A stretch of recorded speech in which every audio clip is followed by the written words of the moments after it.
वर्धा येथील सेवाग्राम बापू कोटे येथे पत्रकार संरक्षण समितीच्या वतीने राज्यस्तरीय पत्रकार संमेलनाचे आयोजन करण्यात आले। या संमेलनाला माजी खासदार रामदास तडस, आमदार राजेश बगारे, आमदार सुमित वानखेडे, आमदार दादाराव केचे, जिल्हा पोलीस अधीक्षक डॉक्टर अनुराग जैन यांच्यासह राज्यातील नामांकित पत्रकार व मान्यवरांची उपस्थिती होती। कार्यक्रमाला संस्थापक अध्यक्ष विनोद पत्रे, सकाळचे निवासी संपादक प्रमोद काळपांडे, विदर्भ राजरंगचे मुख्य संपादक राजू गुर्डे, लोकमतचे वरिष्ठ उपसंपादक नरेश डोंगरे, नाशिकचे ज्येष्ठ पत्रकार रामजी खुर्दळ आदी मान्यवर उपस्थित होते। राज्यभरातील विविध जिल्ह्यातून आलेले ग्रामीण भागातील पत्रकार मोठ्या संख्येने सहभागी झाले। महाराष्ट्र टीव्ही 24 करिता संतोष देशमुख, वर्धा।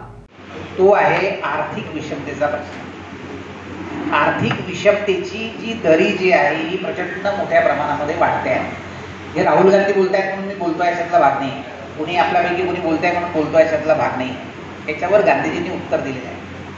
आर्थिक विषमतेची दरी प्रचंड मोठ्या प्रमाणामध्ये जगभर वाढते आहे। उत्पन्न पण वाढलेलं आहे लोकांचं, परंतु लोकांची आर्थिक क्षमता वाढत असतानाच्या काळात सुद्धा आर्थिक विषमतेची दरी जी आहे ही प्रचंड मोठ्या प्रमाणामध्ये वाढते। आणि देशासमोरचं जर उदाहरण आपण घेतलं भारतासमोरचं, तर भारतामध्ये केवळ 250 लोकांकडे